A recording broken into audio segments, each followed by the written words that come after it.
출애굽기 33장 12절에서 17절까지 저와 여러분이 한 절씩 번갈아 가면서 읽도록 하겠습니다. 제가 먼저 12절을 읽습니다. 모세가 여호와께 아뢰되 보시옵소서 주께서 내게 이 백성을 인도하여 올라가라 하시면서 나와 함께 보낼 자를 내게 지시하지 아니하시나이다. 주께서 전에 말씀하시기를 나는 이름으로도 너를 알고 너도 내 앞에 은총을 입었다 하셨사온즉 주의 목전에 은총을 입었사오면 원하건대 길을 내게 보이사 내게 주를 알리시고 나로 주의 목전에 은총을 입게 하시며 이 족속을 주의 백성으로 여기소서. 여호와께서 이르시되 내가 친히 가리라 내가 너를 쉬게 하리라. 모세가 여호와께 아뢰되 주께서 친히 가지 아니하시려거든 우리를 이곳에 올려보내지 마옵소서. 나와 주의 백성이 주의 목전에 은총 입은 줄을 무엇으로 알리까? 주께서 우리와 함께 행하심으로 나와 주의 백성을 천하 만민 중에 구별하심이 아니니까. 여호와께서 모세에게 이르시되 내가 말하는 이 일도 내가 하리니 너는 내 목전에 은총을 입었고 내가 이름으로도 너를 알미니라. 아멘.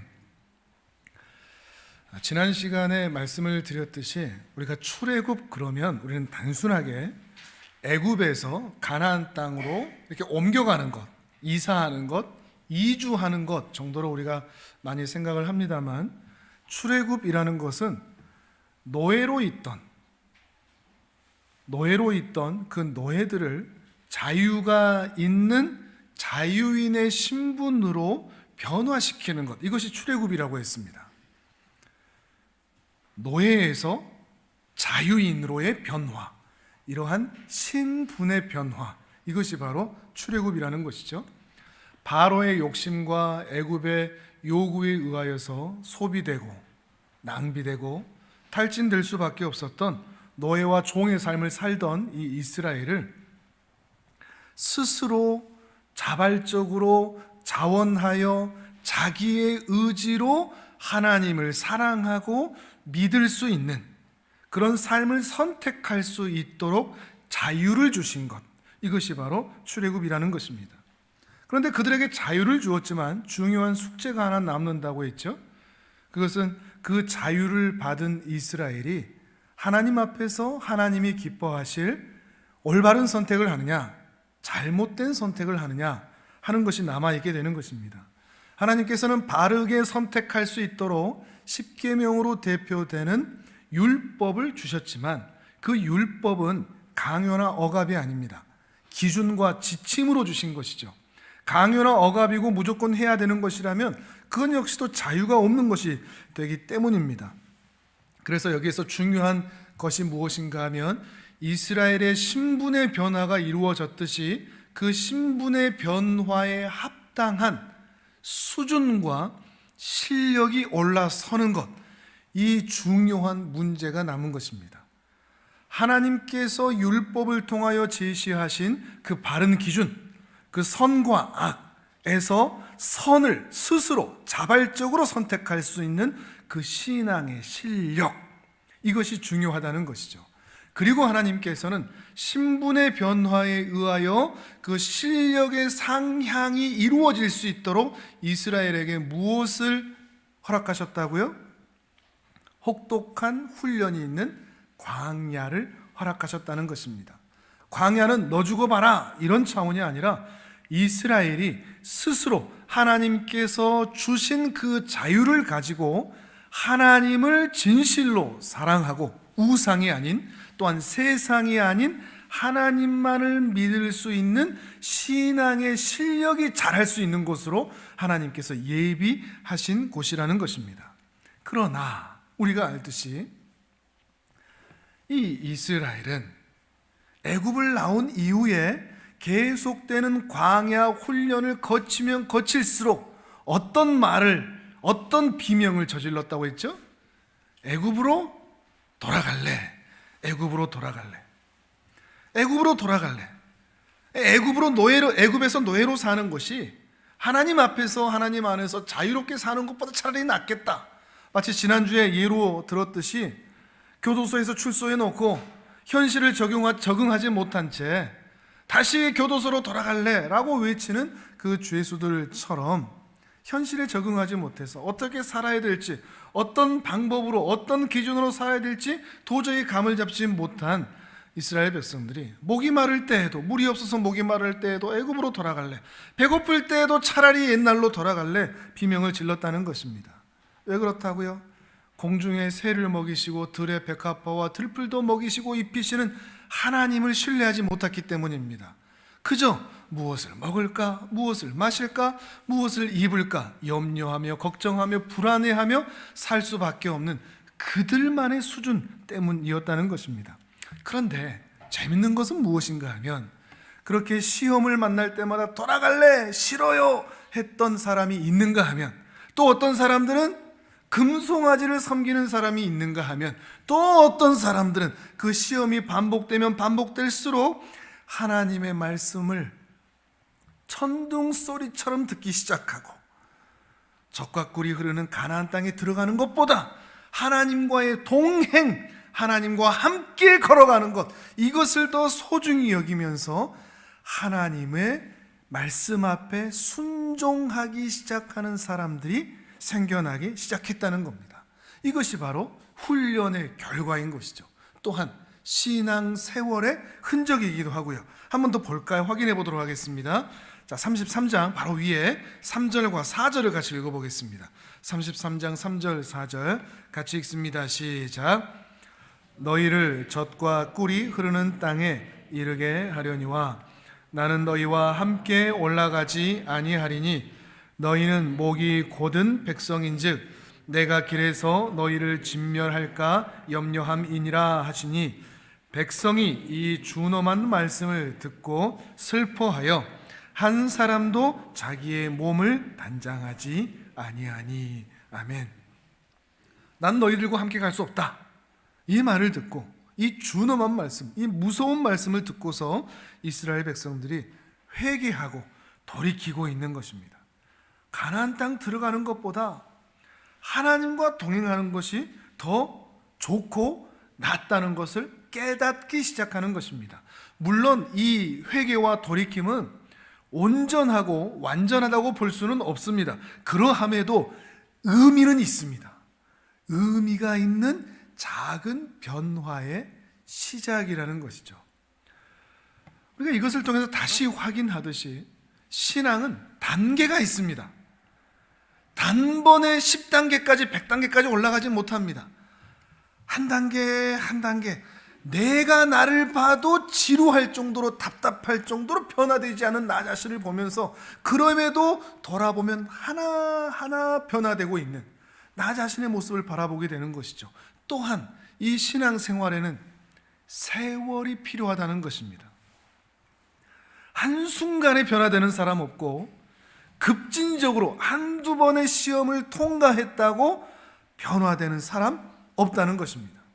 계속해서 살면서 비명을 지르고 좌절하고 낙심하고 눈물을 흘리고 슬퍼하고 싸우는 가운데에서 사람은 점차 하나님을 찾게 되고 하나님을 의지하게 되고 낮은 마음으로 하나님의 은혜를 구하는 겸손의 자리까지 가게 되더라는 것입니다. 우리가 이것을 지난 시간에 함께 살펴봤었고요. 오늘은 한 가지를 더 확인해 보고자 합니다. 이러한 수준과 실력의 이스라엘을 끌어안고 하나님께 간청하는 사람이 있더라. 그걸 함께 보고자 합니다. 누구겠습니까? 바로 모세를 말합니다.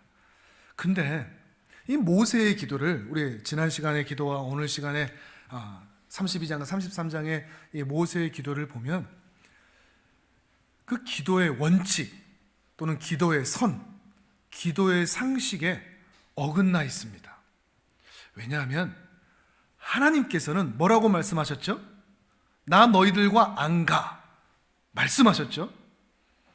나 이스라엘을 진멸하겠어 말씀하셨죠. 근데 이 모세는 그 하나님의 뜻 바꾸십시오라고 말하고 있거든요. 근데 이걸 기도로 보여준다는 말이죠. 기도는 내가 원하는 걸 말하는 게 아니라 하나님의 뜻에 맞추어 하는 것이 기도입니다. 하나님의 뜻을 발견하는 것, 이것이 기도의 원칙입니다. 내가 원하는 내 소원을 말하는 게 아니라 말이죠. 그런데 지금 모세는 그 원칙을 넘어선 채 하나님의 뜻을, 하나님의 그 하신 말씀을 거두어 달라고, 또한 그 뜻을 바꿔달라고, 그 마음을 돌려놔 달라고 맹렬하게 따지듯이 하나님께 기도하고 있다는 것이죠. 저는 이 말씀을 보면서 굉장히 충격을 받습니다. 이렇게 기도해도 되나? 이런 의문을 갖는 것이죠. 자, 같이 한번 그 의문을 같이 한번 가져보실까요? 자, 오늘 본문 33장 12절과 13절을 같이 한번 읽도록 하겠습니다. 33장 12절 13절 시작. 모세가 여호와께 아뢰되 보시옵소서, 주께서 내게 이 백성을 인도하여 올라가라 하시면서 나와 함께 보낼 자를 내게 지시하지 아니하시나이다. 주께서 전에 말씀하시기를 나는 이름으로도 너를 알고 너도 내 앞에 은총을 입었다 하셨사온즉 내가 참으로 주의 목전에 은총을 입었사오면 원하건대 주의 길을 내게 보이사 내게 주를 알리시고 나로 주의 목전에 은총을 입게 하시며 이 족속을 주의 백성으로 여기소서. 12절에 보시면 보시옵소서 그러죠. 이게 명령형입니다. 명령문입니다. 이것 좀 보세요, 이런 의미를 갖고 있습니다. 이게 뭡니까? 어떻게 이렇게 하실 수 있습니까? 이렇게 하시라고요. 명령하고 있다는 겁니다. 13절 제일 마지막에 이 족속을 주의 백성으로 여기소서, 이것도 명령형입니다. 하나님께 지금 명령을 하고 있는 겁니다. 간청하고 소망하고 소원하고 그 뜻을 좀 들어주십시오라고 하는 그런 기도라기보다는 오히려 맹렬하게 하나님께 달려들고 있는, 덤벼들고 있는 모습을 볼 수가 있다는 것이죠. 그렇다고 해서 모세가 하나님 앞에 어떻게 기도자로 서야 되는지 그 기도자의 자세를 몰라서 이러느냐? 그거 아닙니다. 모세가 예의가 없느냐? 그렇지도 않습니다. 모세가 무례하냐? 그렇지도 않습니다. 모세는 지금까지 그 누구보다 하나님의 말씀에 청종하고 순종했던 사람입니다. 그런데 지금은 하나님께 달려들고 있는 겁니다. 명령하듯이 그 뜻 바꿔달라고. 말씀은 그렇게 하셨지만 그 말씀 바꾸시라고. 이걸 어떻게 이해해야 될까요? 더 놀라운 게 뭔지 아십니까? 모세도 놀라운데 그 기도에 반응하시는 하나님의 반응이 더 놀랍습니다. 14절을 읽어보겠습니다. 14절 시작. 여호와께서 이르시되 내가 친히 가리라. 내가 너를 쉬게 하리라. 아멘. 내가 친히 가리라. 무슨 말입니까? 그 마음 돌이키십시오 그랬더니 하나님께서 그래 알겠다, 이렇게 되는 겁니다. 따지는데 그걸 혼내시는 게 아니라 그래 알았어, 네 말대로 할게, 내가 갈게. 이런 반응이 너무 놀랍습니다. 그리고 너무 고맙습니다. 하나님께 이렇게 반응해 주셔서 너무 고맙습니다. 물론 이 장면을 어떻게 이해해야 될지 사실 잘 모르겠습니다. 제가 아는 하나님의 그런 성품과 속성을 생각한다면 하나님은 상황에 따라 또 사건에 따라 사람의 요구에 따라 그 뜻을 바꾸시는 분이 아닙니다. 근데 여기에서는 모세에게 하시는 말씀만 본다면 이랬다가 저랬다가 하시는 것 같습니다. 마치 상황에 휘둘리는 것처럼, 사람이 휘둘리는 것처럼. 그런데 하나님은 그런 분이 아니시기 때문에 하나님의 뜻과 계획은 처음부터 이스라엘과 동행하는 것이었을 것입니다. 하나님은 이스라엘과 동행하지 않고자 하는 마음이 처음부터 없었던 것입니다. 그런데 왜 처음부터 그렇게 그 뜻을 가지시는 분이면서도 모세에게는 마치 가지 않을 것처럼, 이스라엘을 진멸할 것처럼, 너만 가라 하시는 것처럼 이렇게 말씀하셨을까 하는 것입니다. 거기다가 하나님의 뜻을 바꾸는 기도, 이게 가능할까? 이런 의문도 드는 겁니다. 이것 보세요, 저것 보세요 이러면서 큰 소리치고 따지면서 열심을 내어 기도하면 하나님의 뜻을 바꿀 수도 있다는 말인가? 사실 이 질문에 대해서 저는 답을 못 드리겠습니다. 잘 모르겠습니다. 근데 여기에서 제가 한 가지는 분명히 알겠습니다. 기도라는 게 뭔가, 이건 좀 알겠습니다. 모세의 모습을 통해서 말이죠. 아니, 어쩌면 하나님께서는 바로 이 모세를 훈련하는 과정일 수도 있겠다라는 생각이 듭니다. 물론 이스라엘을 향한 훈련이기도 하지만 바로 이 모세를 향한 훈련. 어떤 훈련? 이스라엘을 끌어안을 수 있는 훈련. 기도가 뭔가 하면 떼쓰고 소리치고 이것 달라 저것 달라 하는 것이 아니라, 기도는 이스라엘 백성들을 끌어안고 사랑으로 저들을 살려달라고 요청하는 것이 기도라 하는 것을 오늘 본문을 통해서 볼 수 있다는 것입니다. 그러니까 기도라는 게 어떤 형식이나 방법을 말하는 게 아니라 기도자의 마음, 이것을 훈련시키고 있다는 것이죠. 지금 모세는 어떤 기도를 하고 있죠? 하나님께 따지는 이유가 뭐죠? 그 뜻을 바꿔달라고 하는 이유가 뭐였죠? 이스라엘을 살려달라는 것이었습니다. 고아처럼 내버려 두지 말라고, 광야에서 미아되지 않도록 하나님 없는 가나안 땅을 이스라엘에게 허락하지 말아달라고, 살려달라는 것입니다. 어느 정도인가 하면 하나님과 이스라엘 사이에서 중보자처럼, 중재자처럼, 하나님 아니 좀 봐주시라니까요, 이스라엘아 좀 잘하자니까요, 이런 중보자의 위치 정도를 넘어서서 마치 자기 자신을 이스라엘과 한 몸으로 묶어버려서 이스라엘이 살아야 나도 살고 이스라엘이 죽으면 나도 죽을 것이니 이스라엘을 살려서 나를 살려달라고 이렇게 요청하고 있다는 것입니다. 이 모세의 기도입니다. 그렇다고 이 이스라엘이 모세가 이렇게 끌어안고 기도할 만큼 괜찮냐? 그게 아니지 않습니까? 죽을 죄를 지었지 않습니까? 우상 숭배하고 이제 희미하게 좀 마음을 돌이키는 그 정도일 뿐이지 않습니까? 더 이상 이스라엘의 지도자를 하고 싶지 않은 마음이 순간순간 일어날 수밖에 없는 그들이지 않습니까? 그런데도 모세는 이 이스라엘을 끌어안고 하나님의 은혜를 구하고 있다는 것입니다. 앞에도 그런 모습이 있었습니다. 32장을 함께 한번 보시죠.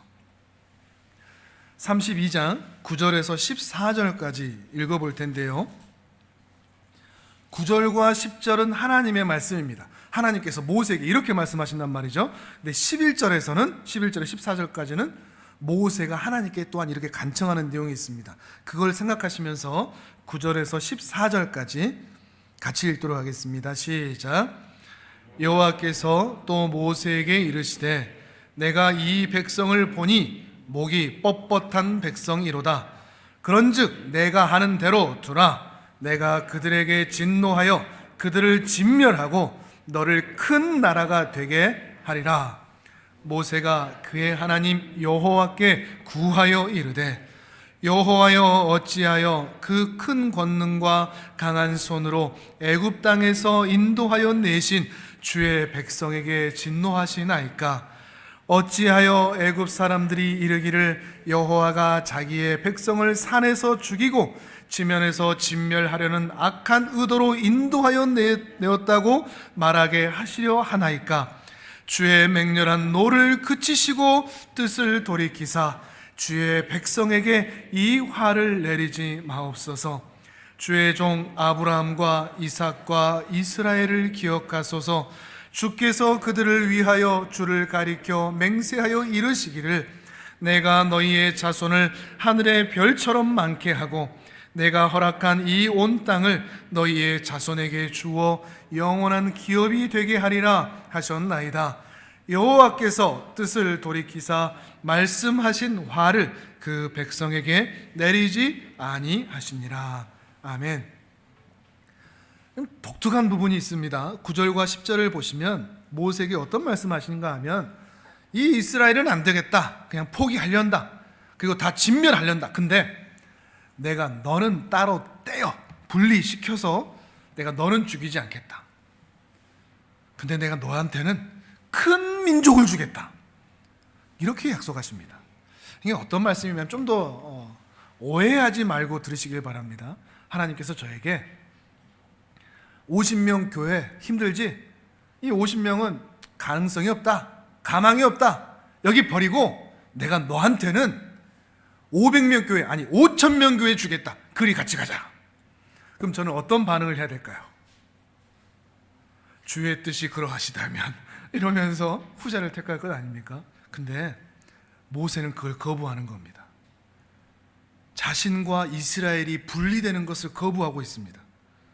하나님의 제안을 거부합니다.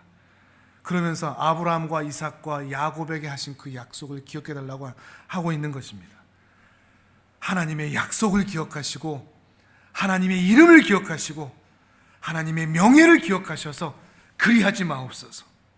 실패한 이스라엘 백성이라도 진멸하지 마옵소서. 오히려 저들을 살려달라고 간청하고 있는 것입니다.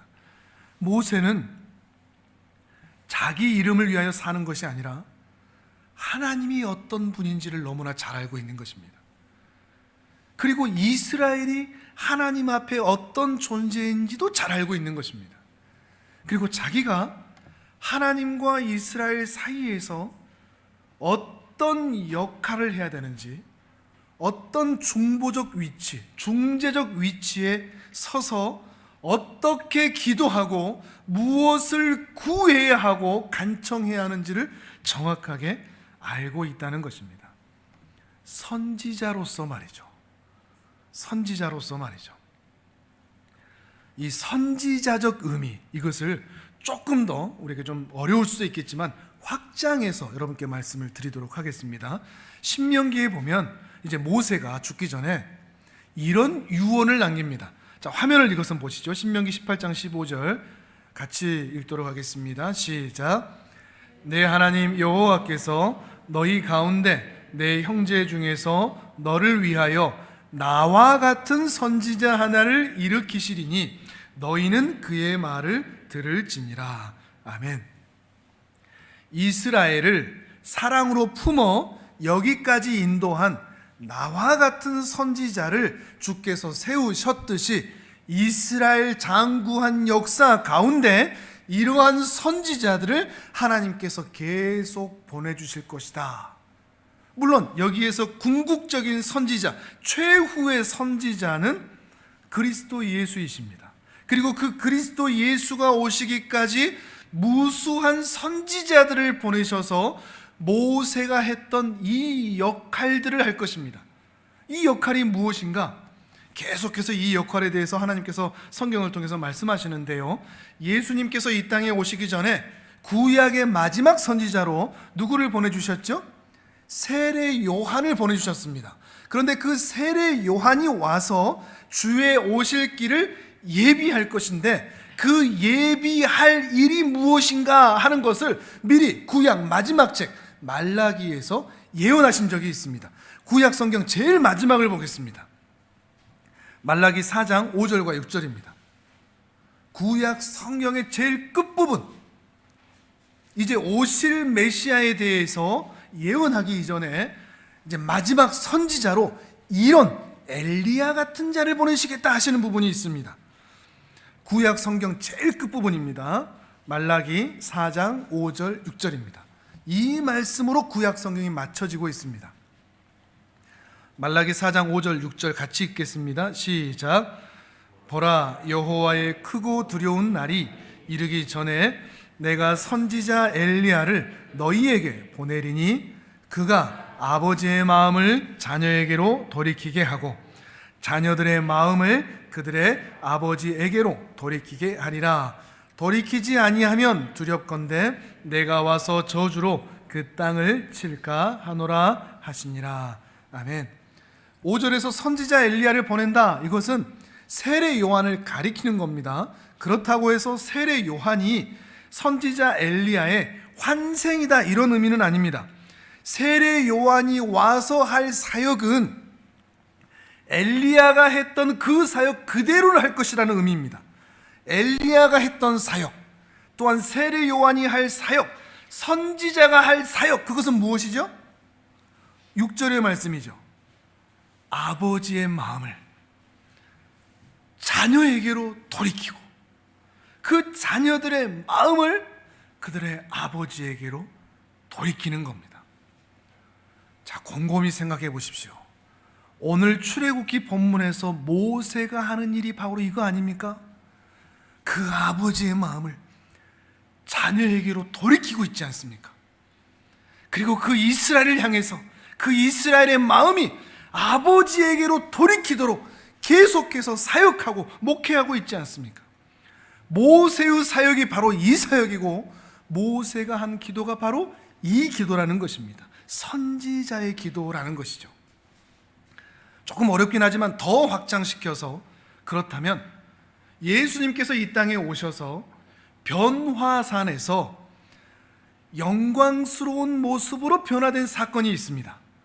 그리고 세 제자에게, 베드로와 야고보와 요한에게 그 영광스럽게 변화된 모습을 보이시는데, 그 보이시는 장면에 누가 함께 등장하죠?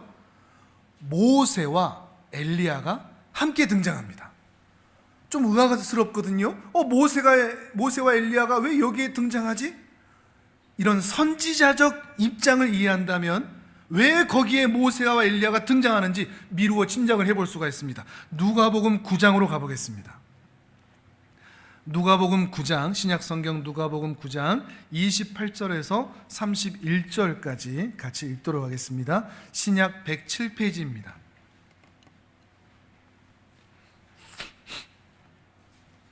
누가복음 9장 28절에서 31절입니다.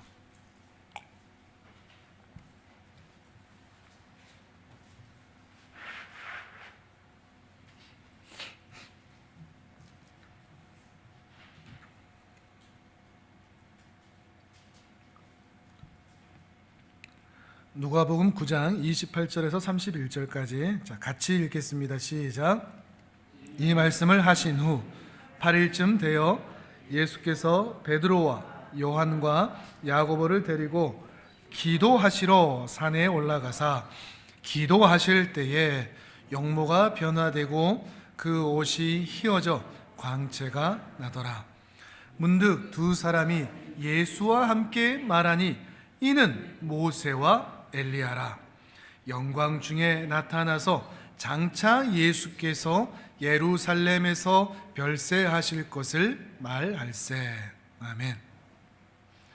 중요한 것이 예수께서 기도하시다가입니다. 그냥 변화되신 것이 아니라 기도하시다가. 어떤 기도였을까? 오늘의 모세의 기도, 그리고 선지자적 기도, 앞으로 제가 말씀드릴 설명들과 연결이 됩니다. 그런데 왜 여기에 모세와 엘리야가 함께 등장을 하느냐 하는 것이죠.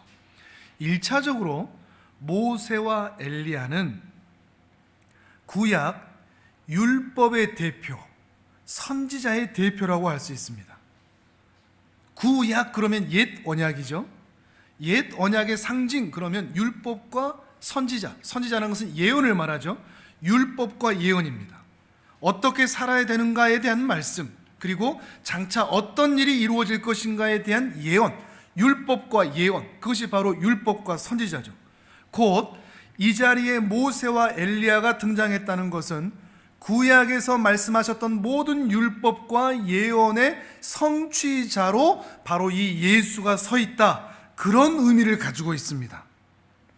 특히 31절에서 보시면 영광 중에 나타나서 장차 예수께서 예루살렘에서 별세하실 것을 말하였다 얘기하는데, 여기에서 별세하실 것은 출애굽입니다. 원어 그대로 하면 출애굽입니다. 엑소더스입니다. 출애굽을 얘기하고 있는 것입니다. 그러니까 예수께서 예루살렘에서 십자가에서 이루실 출애굽에 대해서 얘기하고 있다는 것입니다. 어떤 의미겠습니까? 예수께서 아담으로부터 시작하여 가장 마지막 구원 얻기로 예정된 자까지를 다 자기와 함께 묶어 끌어안고 이 죄악된 세상에서 탈출시켜 참 자유를 누리는 은혜의 나라로 데리고 가실 그 일에 대해서 이야기하고 있다는 것입니다. 그리고 예수님은 바로 그것을 위하여 기도하고 계셨던 것입니다. 예수님이 이루실 출애굽, 십자가에서 그에게 하나님께서 맡기신 모든 자녀들을 다 끌어안으시고 은혜의 나라로 데리고 가실 그 일에 대하여 예수님께서 말씀하고 보이고 계셨던 것입니다. 그리고 그 일들이 세례 요한도 그렇게 했던 것이고 엘리야도 그렇게 했던 것이고 모세가 또한 그렇게 했던 것이죠. 아버지의 마음을 자녀에게로 돌이키게 하고 그 자녀의 마음을 아버지에게로 돌이키게 하는 바로 이 기도가 예수에게서 성취될 일을 보이셨다는 것입니다. 다만 이렇게 모세처럼 엘리야처럼 세례 요한처럼 예수님처럼 그렇게 그들을 끌어안고 하나님과 백성 사이에 중재자적인 역할을 한다고 할지라도 이스라엘 백성들이 알아주냐? 인정해주냐? 이 죄인들이 예수님을 환영하냐? 그 이스라엘 백성들을 죄인들이 사랑할 만하냐? 사랑스러우냐? 이건 전혀 아닙니다. 그러함에도 불구하고 모세도 수많은 선지자들도 그리고 예수님도 하나님과 이스라엘 백성들 사이에서 중재자적 역할을 할 뿐만 아니라 그 대상자들, 그 이스라엘 백성들과 자신을 묶어 한 덩어리로서 살아도 함께 살고 죽어도 함께 죽는 공동체로 묶어 저들을 구원의 자리로 데리고 가겠다 하는 것입니다. 그리고 이것이 장차 사도 바울에게도 그대로 나타납니다. 이번에 로마서를 함께 찾아보시죠. 로마서 9장 1절에서 3절입니다. 예수에게로 이게 끝나지 않고 사도 바울도 이러한 삶을 살고자 합니다. 로마서 9장 1절에서 3절까지입니다. 신약 251페이지쯤에 있습니다. 로마서 9장 1절에서 3절입니다. 같이 읽습니다. 시작. 내가 그리스도 안에서 참말을 하고 거짓말을 아니하노라. 나에게 큰 근심이 있는 것과 마음에 그치지 않는 고통이 있는 것을 내 양심이 성령 안에서 나와 더불어 증언하노니 나의 형제 곧 거류의 친척을 위하여 내 자신이 저주를 받아 그리스도에게서 끊어질지라도 원하는 바로라. 원하는 바다, 기도하는 바다, 간청하는 바다 하는 것이죠. 그에게 무엇이 있다고요? 큰 근심이 있다 합니다. 마음에 그치지 않는 고통이 있다 합니다. 뭐 때문에요? 이스라엘 때문에요. 이스라엘이 실패한 것 때문에요. 바울은 자신과 이스라엘이 끊어질 수 없는 관계라는 것을 너무나 잘 알고 있습니다. 그럼에도 내 민족, 내 형제, 내 거류기 구원받기 위해서라면 내가 저주받아도 괜찮다, 이런 애끓는 심정으로 기도하고 있는 것입니다. 그런데 바울이 이토록 애끓게 기도하고 근심거리로 하나님께 간청하는 이 이스라엘이 사랑스러우냐? 사랑받을 만하냐? 그게 아니거든요. 바울을 수없이 죽이려고 했고 모함했고 핍박했던 사람들, 근데 그들을 미워하거나 저주하거나 하나님에게서 떨어지는 게 당연하다고 말하지 않습니다. 바울은 선지자적 마음으로 그리스도의 사도로서 사랑스럽지도 않고 예쁘지도 않은 이 유대인들을 끌어안고 자신과 유대인들을 마치 한 덩어리인 것처럼 죽어도 함께 죽고 살아도 함께 살아야 할 그런 애끓는 마음으로 저 유대인들도, 실패한 이스라엘 민족마저도 하나님 앞에서 사랑받는 자녀가 되기를 간절히 소망하고 기도하고 있다는 것입니다. 이러한 모습은 우리 예수님에게서 더욱 분명히 나타납니다. 어느 정도인가? 에베소서 1장으로 이번엔 봐보겠습니다. 에베소서 1장 17절에서 22절까지입니다. 마지막으로 한 번만 더 찾아봅니다. 에베소서 1장 17절에서 22절입니다. 이렇게 하나로 묶었다는 것이 예수님에게서 어떻게 나타나는가? 제가 여러분에게 여러 번 함께 말씀드렸고 읽었던 말씀이죠. 이러한 예수님의 마음을 깊이 이해할 수 있다면 좋겠습니다.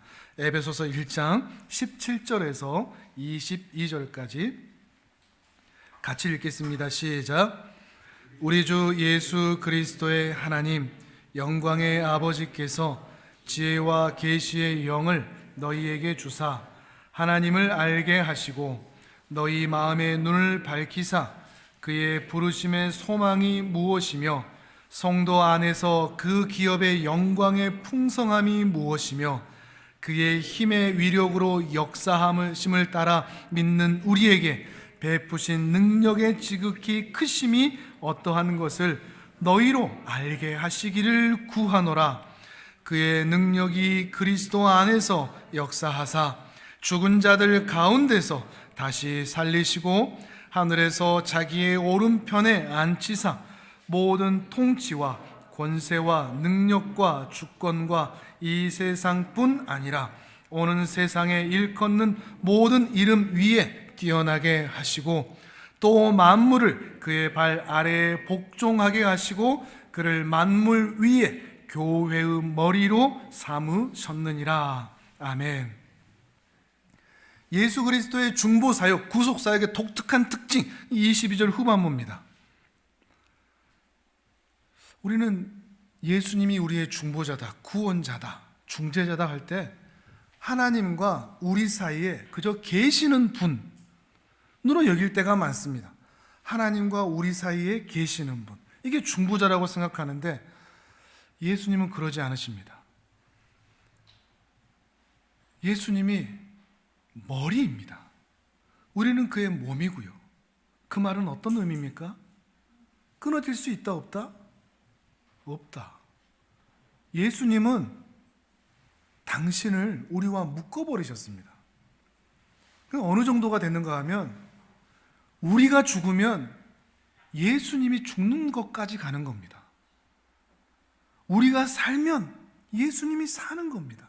물론 당연히 예수님이 사니까 우리도 살고 예수님이 죽으신 것이 우리의 죽으심이 되었죠. 반대로 얘기하면 그런 겁니다. 근데 우리의 죽으심이 예수님에겐 죽음이 된다는 것입니다.